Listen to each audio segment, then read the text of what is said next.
I by Toni Morrison. And we're going to start at page 38. The breed love did not live in a storefront because they were having temporary difficulty adjusting to the cutbacks at the plant. They lived there because they were poor and black, and they stayed there because they believed they were ugly. Although their poverty was traditional and stultifying, it was not unique. But their ugliness was unique.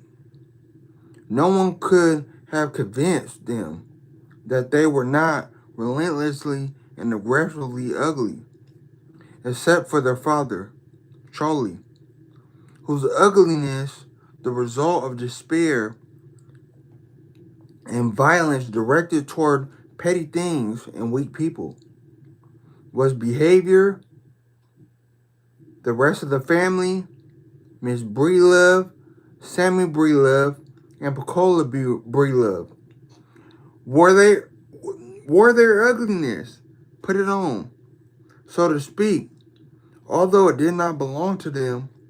The eyes, the small eyes, set closely together under narrow foreheads. The low, irregular hairlines, which seemed even more irregular in contrast to the straight, heavy eyebrows, which nearly met. Keen but crooked noses with insolent nostrils. They had high cheekbones and their ears turned forward.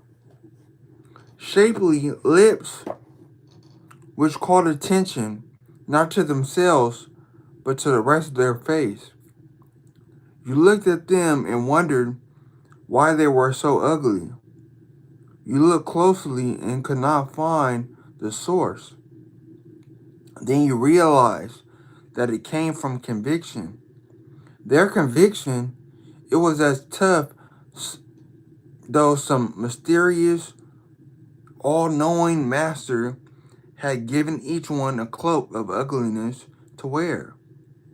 Master had given each one a cloak of ugliness to wear, and they had each accepted it without question. The master had said, "You are ugly people." They had looked about themselves and saw nothing to contradict the statement. Saw, in fact, support for it leaning at them from every billboard, every movie, every glance. Yes, they had said you are right. And they took the ugliness in their hands, threw it as a mantle over them, and went about the world with it, dealing with it each according to his way. Miss Breelove handled hers as an actor does a prop. For the articulation of character, for support of a role she frequently imagined was hers. Sammy used his as a weapon to cause others pain. He adjusted his behavior to it, chose his companions on the basis of it. People who could be fascinated, even intimidated by it. And Piccola, she hid behind horrors, concealed, eclipsed, peeping out from behind the shroud very seldom, and they only to yearn for the return of her mask. This family, on a Saturday morning in October, began one by one to stir out of their dreams and vengeance into the anonymous misery of their storefront. Miss Breelove slipped noiselessly out of bed, put a sweater on over her nightgown, which was an old day dress, and walked toward the kitchen. Her one good foot made hard, bony sounds. The twitch one whispered, In the kitchen, she made noises with doors, faucets, and parrots. The noises were hollow, but the threats they implied were not. Pecola opened her eyes and lay staring at the dead coal stove.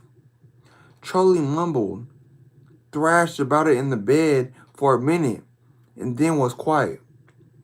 Even from where Pecola lay, she could smell Charlie's whiskey. The noises in the kitchen became louder and less hollow. There was distraction and purpose in Miss Breedlove. Moments that had nothing to do with the preparation of breakfast. This awareness, supported by ample evidence from the past, made Pecola tighten her stomach, muscles, and ration her breath. Charlie had come home drunk. Unfortunately, he had been too drunk to quarrel, so the whole business would have to erupt this morning. Because it had not taken place immediately, the oncoming fight would lack. It would be calculated, uninspired, and deadly. Miss Breedlove came swiftly into the room and stood at the foot of the bed where Charlie lay. I need some coal in his house. Charlie did not move. Hear me? Miss Breedlove jabbed Charlie's foot. Charlie opened his eyes slowly. They were red and menacing, with no exception. Charlie had the meanest eyes in town. Oh, woman, I said I need some coal. It's as cold as a witch tit in this house. Your whiskey ass would feel hellfire, but I'm cold. I got to do a lot of these things, but I ain't got to freeze. Leave me alone. Not until you get me some coal. If working like a mule don't give me the right to be warm, what I'm doing it for? Thank y'all for y'all time. Make sure y'all like, subscribe, share, all that.